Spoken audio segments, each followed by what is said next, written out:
Jasmine Crockett mocked Karoline Leavitt as a joke. Then her father stood without a word. Part 1. The bright May sunshine streamed through the tall windows of the Capitol building as Jasmine Crockett adjusted her navy blue blazer. At 38 years old, the Texas representative had worked hard to reach this position. Today was supposed to be a normal day, just another press conference about healthcare funding. Jasmine checked her reflection in her phone camera and practiced her smile. One more time. 2 minutes, Congresswoman, said Nancy Winters, her chief of staff. Nancy was always organized with her clipboard and perfectly timed reminders. Jasmine nodded and took a deep breath. She had given dozens of press conferences before. This one would be easy. The room was already filling with reporters, their cameras and microphones ready. Jasmine recognized most of the faces, the usual political reporters who followed her work. "Did you see who's holding a competing briefing across the hall?" Nancy whispered, leaning closer to Jasmine. "Karoline Leavitt." Jasmine rolled her eyes. Karoline Leavitt was only 25 years old and already the main spokesperson for the opposition party. Something about the young woman had always bothered Jasmine, though she couldn't quite explain why. "Let's hope she doesn't steal all our reporters," Jasmine said with a small laugh. She peeked through the doorway and saw Karoline in the distance wearing a crisp white dress and speaking with her team. A group of journalists were already gathering around her. "She always looks so perfect," Nancy said, like she stepped out of a magazine. Jasmine felt a flash of annoyance. Her own press conference was important. They were discussing funding for children's hospitals. Why would anyone choose to listen to Karoline instead? "Look at little Miss Privilege over there," Jasmine whispered to Nancy. "Daddy probably bought her that position." What Jasmine didn't realize was that her microphone was already on. The sound technician had turned it on early to test the system. Her words echoed clearly through the speakers in the press room. Several journalists looked up, surprised by the unexpected comment. Across the hall, Karoline was focused on reviewing her notes. She didn't hear Jasmine's remark, but many others did. A young reporter named Sam Jones immediately pulled out his phone and began typing. Within seconds, he had posted on social media. Breaking, Jasmine Crockett calls Karoline Leavitt Little Miss Privilege and suggests her father bought her job. Mike was hot. Jasmine, unaware of what had just happened, stepped up to the podium with confidence. She smiled at the cameras and began her prepared speech about healthcare funding. The press conference went smoothly, with Jasmine answering questions clearly and professionally. No one mentioned her earlier comment, and she had no idea that her words were already spreading across the internet. After the press conference, Jasmine went to lunch with Nancy at their favorite cafe near the Capitol. As they ate their salads, Jasmine checked her phone and froze. "Oh no," she said, her fork stopping halfway to her mouth. "What is it?" Nancy asked, looking concerned. "My comment about Karoline. It went out live." Jasmine showed Nancy her phone screen, which was filled with notifications. The video clip of her remark had already been viewed thousands of times. Nancy's eyes widened. "That's not good." Jasmine scrolled through the comments, her stomach tightening. People from both political sides were arguing about her words. Some called it a harmless joke, while others said it was mean and unprofessional. News websites were already publishing articles with headlines like "Representative Crockett attacks spokesperson Leavitt" and "Hot Mike catches Congresswoman's insult." "It was just a small comment," Jasmine said, trying to convince herself more than Nancy. "Everyone makes jokes like that. It will blow over by tomorrow." Nancy looked doubtful. "Maybe you should make a statement and draw more attention to it?" "No way. It's better to just let it die down naturally," Jasmine replied. She put her phone face down on the table, trying to ignore the constant buzz of new notifications. What Jasmine didn't know was that in a small, neat house in New Hampshire, a man named Frank Leavitt was just seeing the video for the first time. Frank was 62 years old with gray hair and strong hands that showed years of hard work. He sat in his living room, watching the clip on his old laptop. Frank was Karoline's father. For more than 30 years, he had worked as a postal worker, often taking extra shifts to save money for his daughter's education. He had never complained. Even when working 14-hour days left him so tired he could barely walk to his car. Every dollar he saved went into a special account for Karoline's future. As he watched Jasmine's comment about him buying his daughter's position, Frank's weathered face showed no emotion. He didn't yell or curse.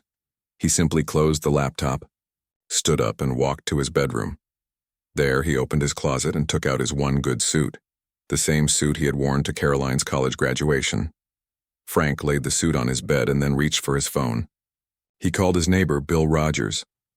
"Bill, could you check my mail and feed the cat for a couple of days?" Frank asked, his voice calm and steady. "Sure thing, Frank." "Going somewhere?" Bill asked. "Washington," Frank replied simply. "There's something I need to take care of." While Frank packed a small bag, Jasmine was returning to her office, trying to act normal despite the growing controversy. Her phone rang constantly. By mid-afternoon, her communications director, Peter Franklin, had called 17 times. Jasmine finally answered. "You need to address this, Congresswoman," Peter said urgently. "It's getting worse. All the major networks are running the story." "It was just a joke, Peter," Jasmine insisted, though doubt had begun to creep in. "I didn't know anything about her family." "That's part of the problem," Peter explained. "People are digging into Karoline's background now. Her father isn't some rich businessman. He's a retired postal worker who worked double shifts to put her through college. This looks really bad." Jasmine felt her face grow hot with shame. She hadn't bothered to learn anything about Karoline before making assumptions. "What should I do?" "Issue an apology. A real one, not a political non-apology," Peter advised, "and do it soon." After hanging up, Jasmine sat at her desk, staring at her computer screen. She began typing a statement, then deleted it. Nothing seemed right. How could she fix this with just words? Meanwhile, Frank Leavitt was driving his 15-year-old sedan down the highway toward Washington, D.C. He had told no one about his trip, not even Karoline. The radio played softly as he drove, but he wasn't really listening. In his mind, he was rehearsing what he would say when he finally stood face to face with Jasmine Crockett. Frank wasn't an angry man. He had taught Karoline that actions were more powerful than angry words. As he drove through the gathering darkness, he thought about his daughter's journey. The nights she had studied until dawn, the 3 jobs she had worked during college, the unpaid internships she had taken to gain experience. Not once had she asked for anything to be handed to her. By the time night fell, Frank had driven 6 hours. He stopped at a small motel just outside of Washington and paid for a room. Tomorrow, he would find Jasmine Crockett's office. He didn't plan to yell or create a scene. Frank Leavitt had never been a man of many words. Sometimes, he believed, silence spoke louder than any speech. Jasmine Crockett mocked Karoline Leavitt as a joke. Then her father stood without a word. Part 2. Jasmine barely slept that night. Every time she checked her phone, the situation seemed worse. By morning, her comment had been viewed millions of times. Political commentators on TV were debating whether she should apologize or resign. Her own party leaders had sent messages asking for urgent discussions. She got dressed in her most serious outfit, a charcoal gray suit with minimal jewelry. Today wasn't a day for bright colors or statement pieces. As she applied her makeup, Jasmine practiced what she might say in an apology. Nothing sounded right. Every version seemed either too defensive or not sincere enough. Her phone rang. It was Nancy. "Have you seen the news?" Nancy asked without saying. "Hello? Which part of it?" Jasmine sighed. "Karoline still hasn't made any statement," Nancy said. "Nothing at all. No tweets, no interviews, nothing." This silence bothered Jasmine more than any angry response would have. If Karoline had fired back with her own insult, that would have made things easier. They could have had a public argument that would eventually be forgotten. But Karoline's silence felt like a judgment. "What does her team say?" Jasmine asked. "Just that she's focused on her work and has no comment at this time." After hanging up, Jasmine decided to go to her office early. Maybe there she could find some peace. To think clearly and write a proper apology, She left her apartment at 6:30 a.m., hoping to avoid reporters. Meanwhile, Frank Leavitt was already awake. He had ironed his suit in his motel room and polished his best shoes. He ate a simple breakfast at the motel's small restaurant, then checked a map on his phone. Jasmine's office was in the Longworth House office building. He knew from Karoline's stories that most representatives arrive between 8 and 9 a.m. Frank drove into Washington and found a parking garage near the Capitol. He walked slowly, taking in the impressive buildings around him. Frank had visited Karoline in Washington several times, but he still felt out of place among the powerful people hurrying past in expensive clothes. His suit was nice, but clearly not designer quality. His shoes were well polished, but showed signs of many years of wear. As he approached the Longworth building, Frank noticed several news vans parked outside. Reporters stood in small groups, drinking coffee and checking their phones. Frank walked past them without drawing attention.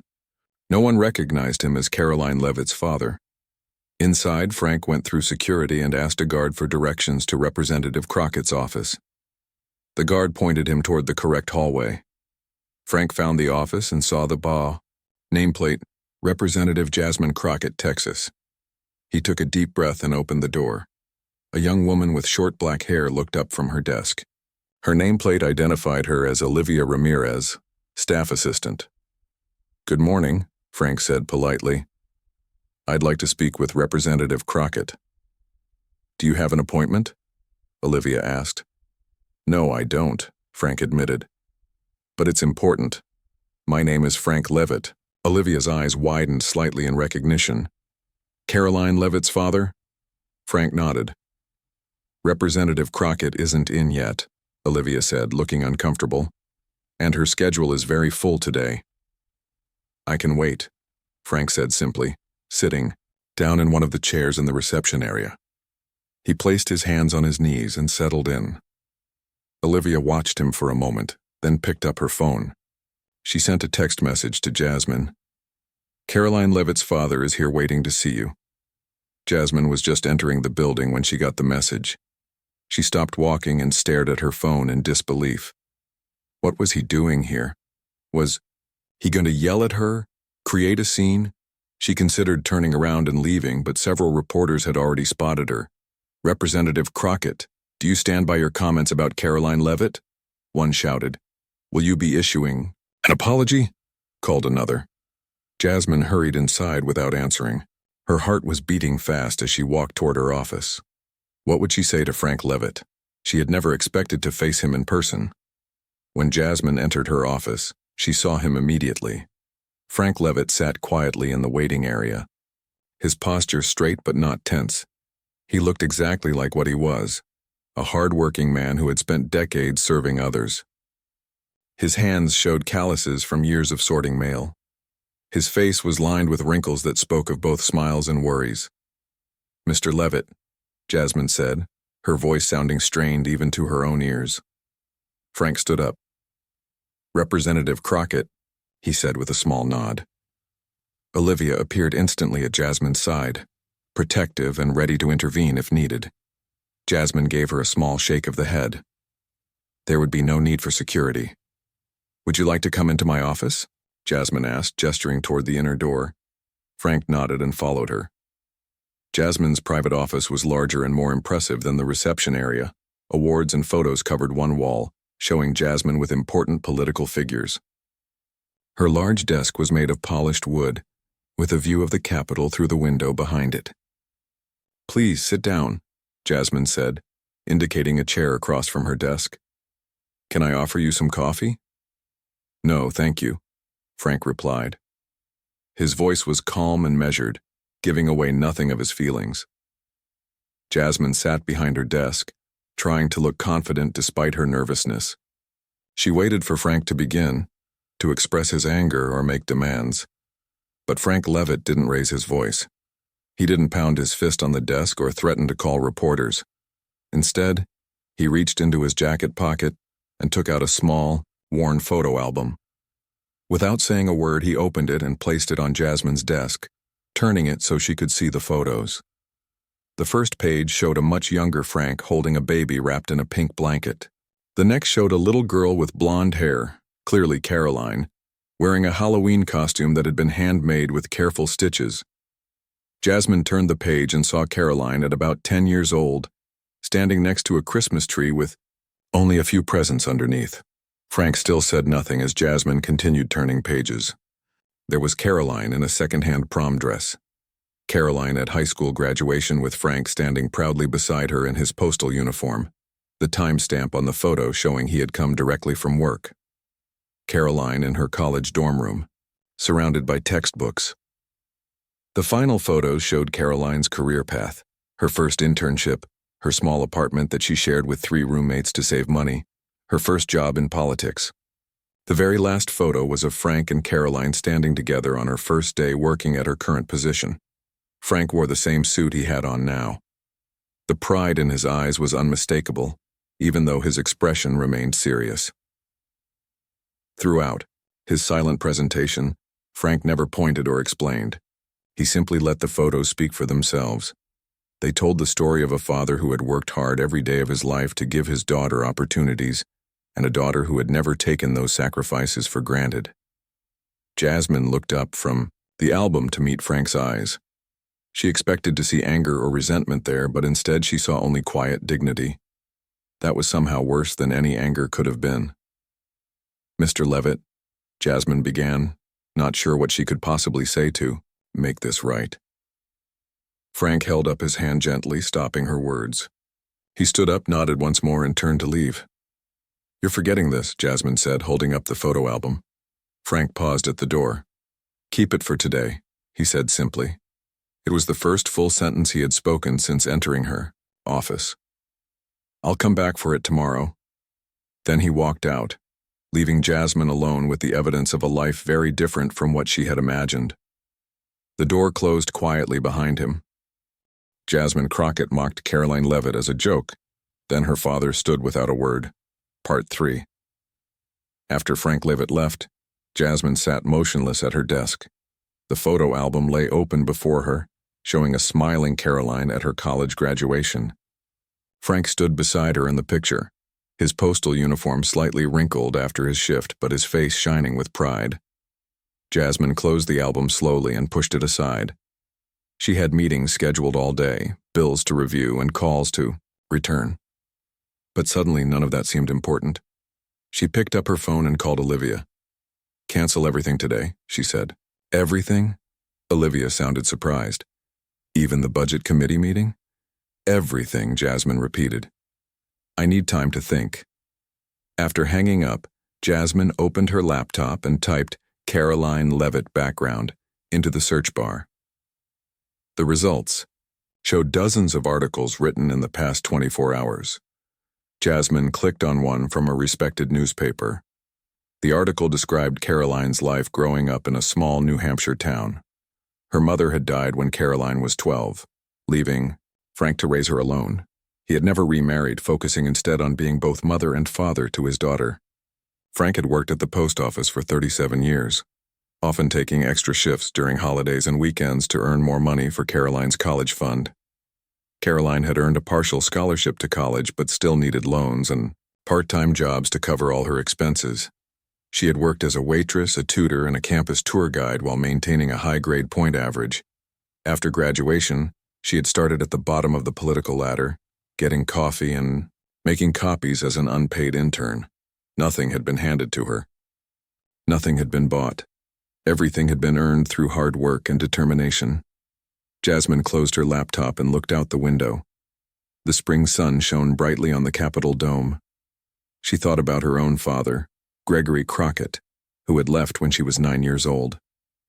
She had grown up with her mother in an apartment in Dallas, rarely hearing from her father except for occasional birthday cards with $20 bills inside. Jasmine had worked hard too. She had earned scholarships and taken out loans. She had overcome obstacles and faced discrimination.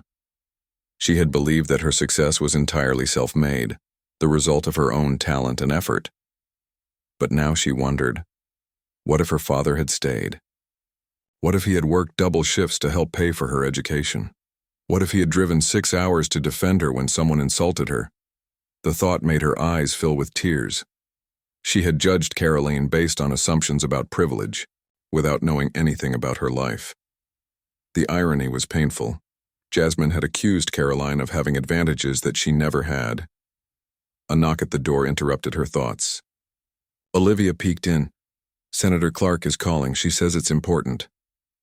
Jasmine nodded and picked up her office phone. Eleanor Clark was a senior senator and Jasmine's political mentor. They had worked together on several bills, and Eleanor had always given Jasmine good advice. Eleanor, Jasmine said, I'm guessing you've seen the news. Everyone has seen it, dear, Eleanor replied, her voice kind but serious. How are you holding up? Not great, Jasmine admitted. Karoline's father came to see me this morning. Frank Leavitt? What did he say? Almost nothing, Jasmine said. He showed me a photo album of Karoline growing up. It was powerful. Eleanor was quiet for a moment. So what will you do now? I need to apologize, obviously. I was wrong about her. A public apology is necessary, yes, Eleanor agreed. But is that enough? Jasmine considered the question. What do you mean? Jasmine, you're a good legislator with an important future ahead of you. But this isn't just about politics or saving your career. It's about being a good person. After the call ended, Jasmine sat with Eleanor's words. Being a good person. Not just saying sorry to make the problem go away, but truly making things right. She looked at the photo album again, this time studying each picture carefully. Frank had packed his daughter's whole life into these pages. Each photo represented years of love, sacrifice, and hard work. Jasmine picked up her phone and sent a text message to Peter, her communications director.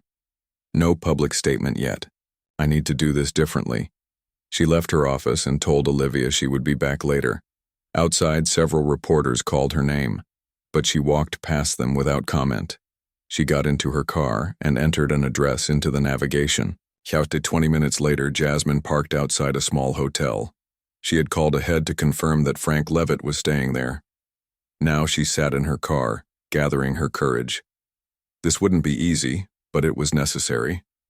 Frank answered her, knock right away, as if he had been expecting her. He was still wearing his suit, though he had removed the jacket and tie.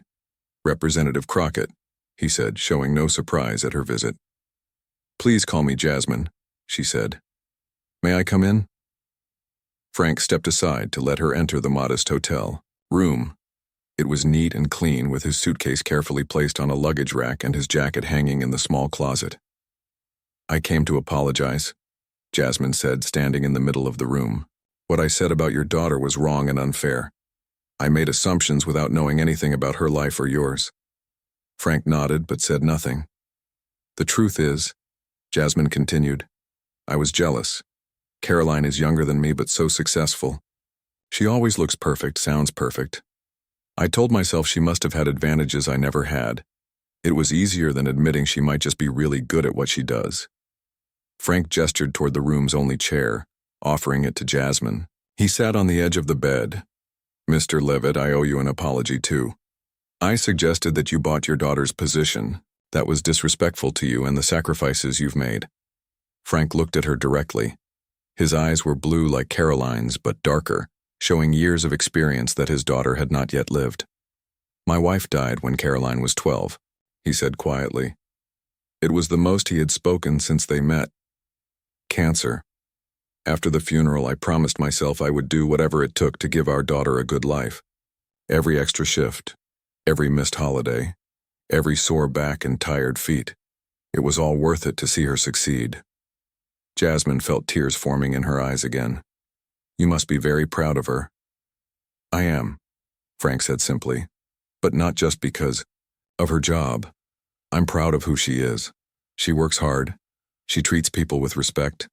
She doesn't look down on anyone, no matter what position they hold. The gentle rebuke wasn't lost on Jasmine. She had looked down on Karoline, making judgments based on appearance and age. I'd like to apologize to her in person, Jasmine said. Do you think she would meet with me?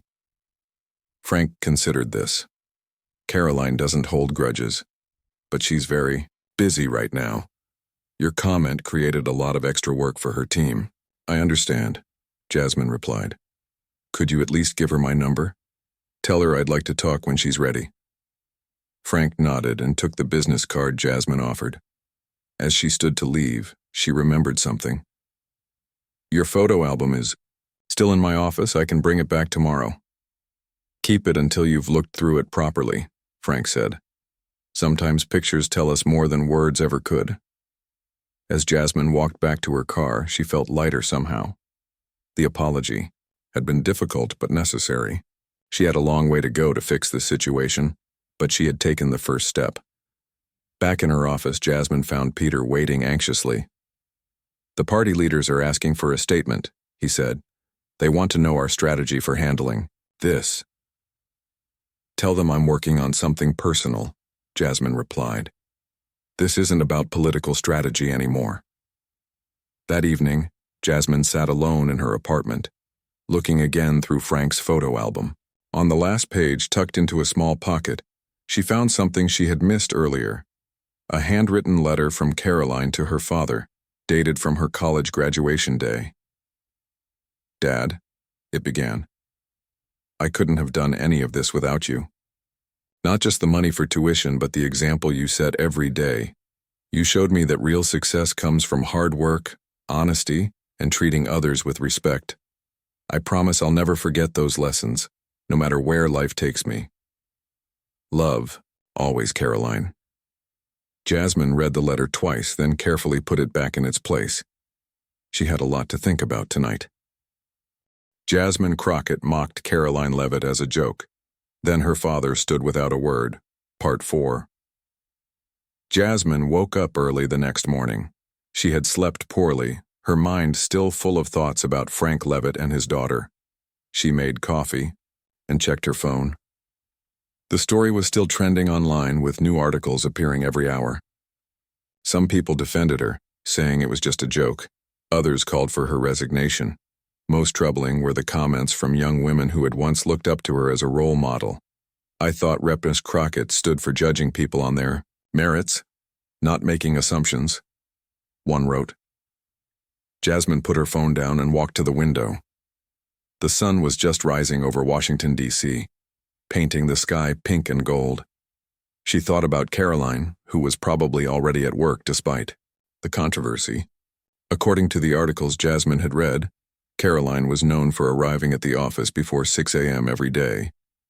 Jasmine dressed carefully, choosing a simple blue dress rather than her usual power suit. Today wasn't about looking powerful. It was about being honest and humble. She drove to the Capitol, parking in her usual spot. The photo album sat on the passenger seat. She had looked through it several more times last night, studying each picture and thinking about the story it told. When she arrived at her office, Olivia was already there, looking worried.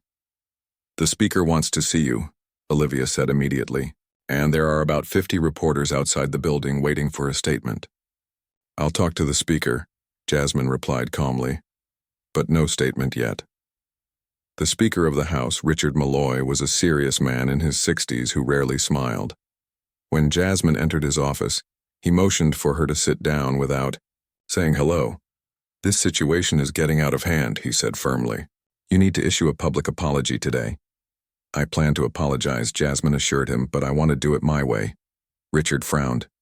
"Your way? This isn't just about you, Jasmine. This affects the whole party. We're trying to show voters that we're the better choice, that we respect everyone regardless of background. And then you go and mock a young woman for supposedly having things handed to her, when in fact she grew up with less privilege than most people." "I know," Jasmine said, her voice quiet but steady. "I was wrong about her. That's why a standard political apology won't be enough.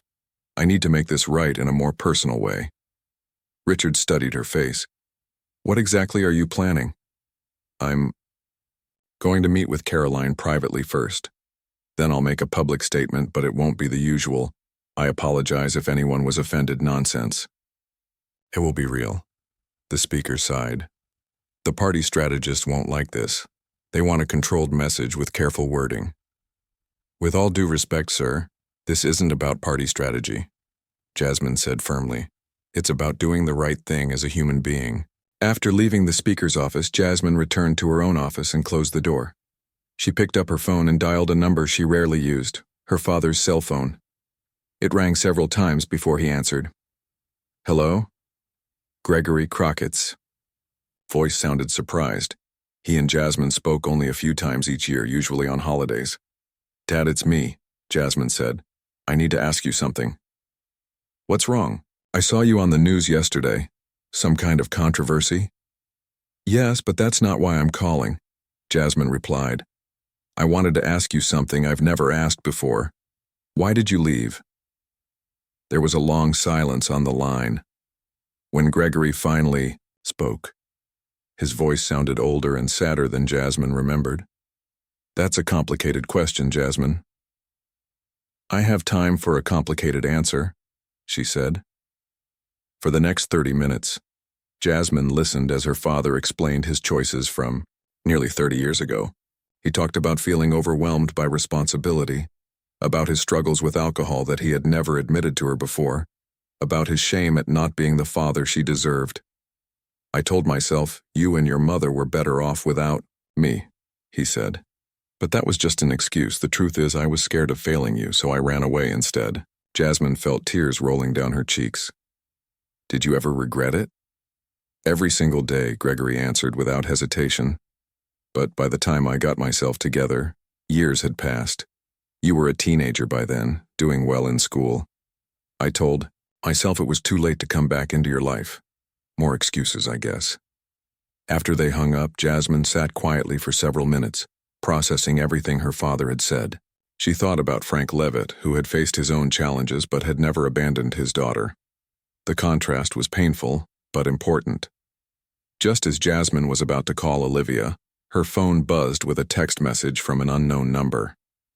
"This is Karoline Leavitt. My father gave me your number. I can meet you today at 2 p.m. if that works for you." Jasmine's heart beat faster as she typed her reply. "Thank you. 2 p.m. works perfectly. My office?"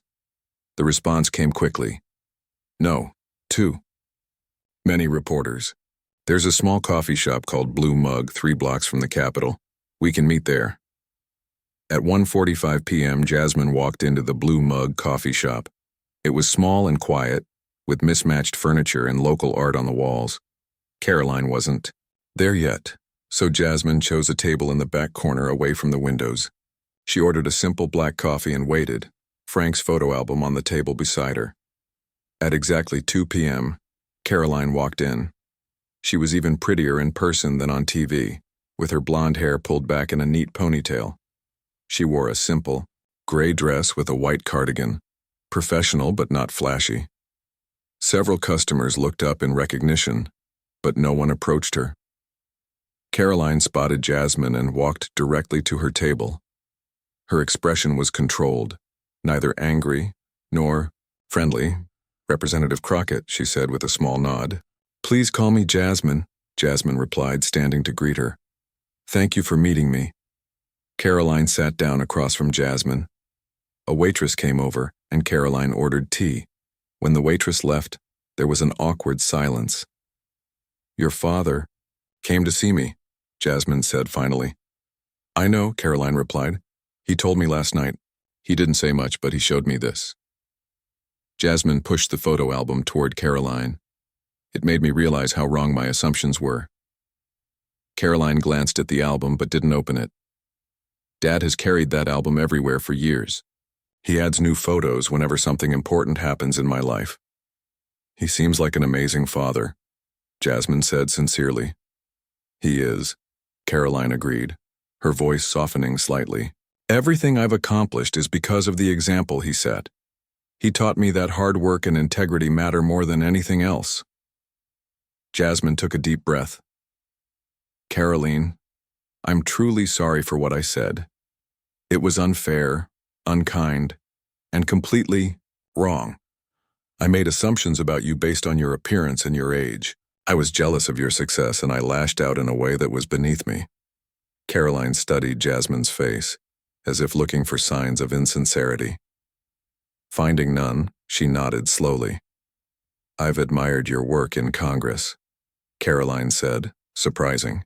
"Jasmine, I don't agree with all your policies, but you've fought hard for things you believe in. That's why your comment surprised me. It didn't seem like the person I thought you were. It's not who I want to be, Jasmine admitted. Sometimes, we all fall short of our own standards. They talked for nearly an hour, finding unexpected common ground despite their political differences. Both had worked multiple jobs to pay for college. Both had faced skepticism as young women in politics.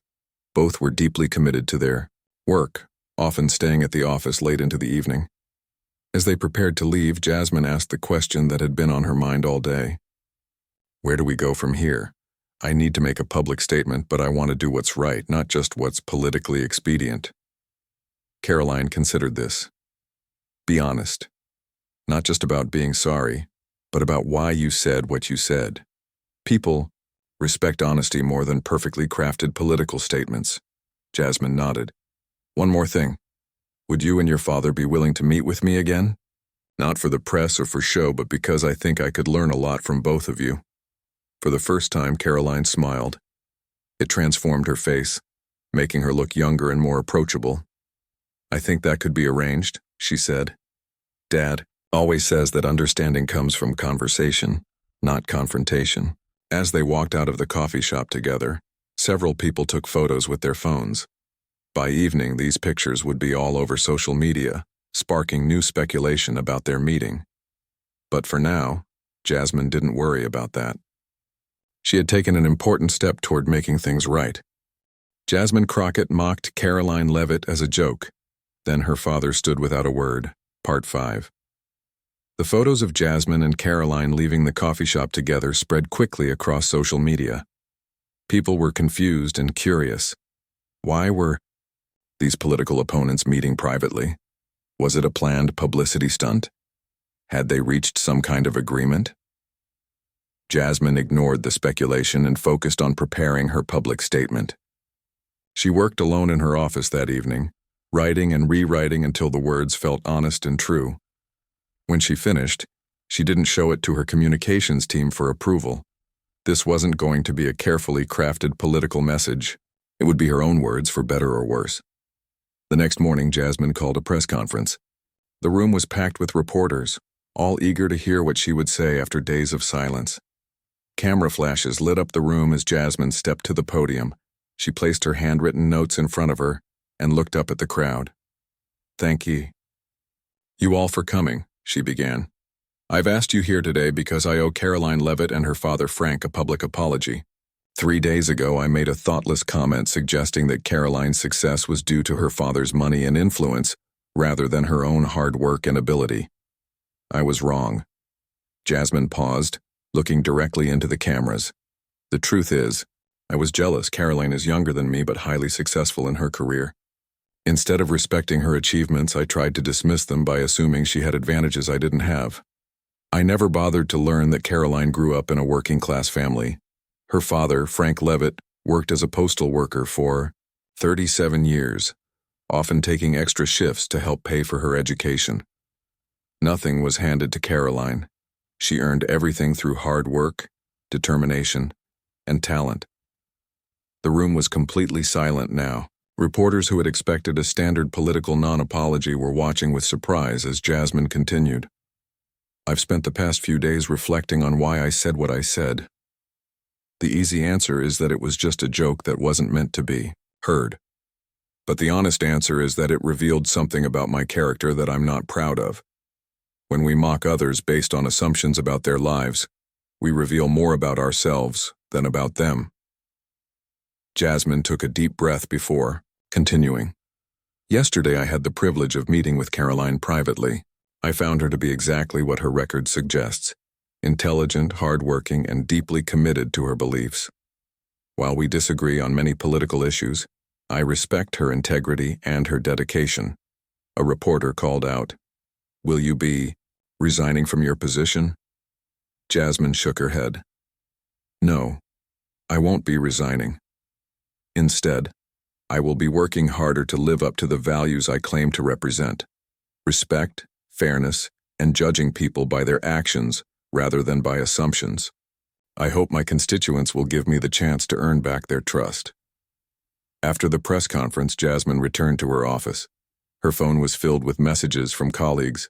some supportive and others critical of her decision to be so candid. Peter, her communications director, looked shocked. "You went completely off script," he said. "The party leadership is having fits." "Good," Jasmine replied with a small smile. "Maybe they'll remember that we're human beings first and politicians second." Later that afternoon, Jasmine received a text message from Karoline. "Watched your press conference. Thank you for your honesty. Dad and I would like to invite you to dinner tonight, just the three of us." Jasmine accepted immediately. The address Karoline sent was for a small Italian restaurant in a quiet neighborhood far from the capital. When Jasmine arrived, Frank and Karoline were already seated at a corner table. "Thank you for coming," Frank said, standing to greet her. He looked more relaxed than the last time they had met, wearing a casual button-down shirt instead of his suit. "Thank you for inviting me," Jasmine replied, "especially after everything that's happened."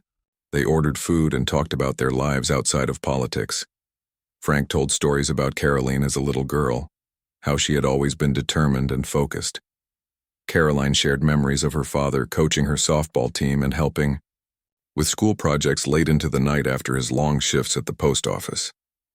As they ate dessert, Frank asked Jasmine about her own family. "I called my father yesterday," Jasmine said. "We haven't been close since he left when I was 9. It was a difficult conversation, but an important one." Frank nodded, understanding. "Families are complicated. Not all fathers are like you, Mr. Leavitt," Jasmine said honestly. "You stayed. You worked extra shifts. You put your daughter first. That's rare and valuable." "Not rare enough," Frank replied quietly. "Most parents want to do right by their children. Sometimes life makes that harder for some than others." After dinner, they walked together to the parking lot. The night was cool and clear, with stars visible despite the city lights. "I have something for you," Jasmine said, opening her car and taking out a small package wrapped in simple blue paper. She handed it to Frank. He opened it carefully. Inside was a framed photograph of Karoline speaking at a recent press conference. She looked confident and professional, standing at a podium with the Capitol building visible behind her. "I thought you might want to add this to your album," Jasmine explained. "My official photographer took it last month. He says it's the best picture he's ever taken of anyone." Frank studied the photo, his expression soft. "Thank you, it's perfect." 1 week later, Jasmine was working late in her office when Olivia knocked on her door. "There's a package for you," Olivia said, handing Jasmine a flat rectangular box wrapped in brown paper. Jasmine opened it and found a framed photograph inside. It showed 3 people standing together outside the Italian restaurant: Jasmine, Karoline, and Frank. The restaurant owner had taken it at Karoline's request after their dinner. All 3 were smiling naturally, looking more like friends than political opponents. A note was attached to the back of the frame in neat handwriting. "Reminders are important. Sometimes we need to remember where we started to see how far we've come." Frank and Karoline Jasmine placed the photo on her desk where visitors would see it.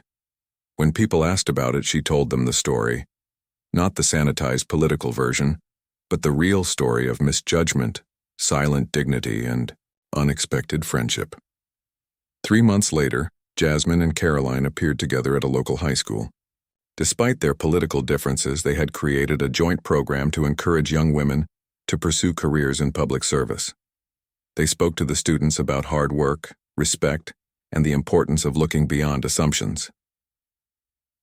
A girl in the front row raised her hand. "How can you two work together when you disagree on so many issues?" Karoline and Jasmine exchanged glances. "We focus on the person, not just the politics," Jasmine explained. "We remember that behind every policy disagreement are real people with real stories. And we listen more than we talk," Karoline added. "Sometimes the most powerful statements come without words." In the back of the auditorium, Frank Leavitt stood quietly, watching his daughter with pride. His small photo album was in his jacket pocket, now containing new pictures of an unexpected friendship that had grown from a moment of misjudgment. When the presentation ended, Frank joined Jasmine and Karoline as they answered questions from students. A young reporter approached and asked if he could take their picture together. Of course, Jasmine said, standing between Frank and Karoline. Can I ask how this unlikely friendship started? The reporter asked. Frank smiled slightly. It's a simple story, really. It began with a mistake followed by silence and ended with understanding. As they posed for the picture, Jasmine thought about how much had changed in just a few months. A thoughtless joke had led to one of the most important lessons of her life, that true character is revealed not in moments of success, but in how we respond when we're wrong. The camera flashed, capturing the three of them together, a reminder that sometimes the most powerful words are the ones never spoken.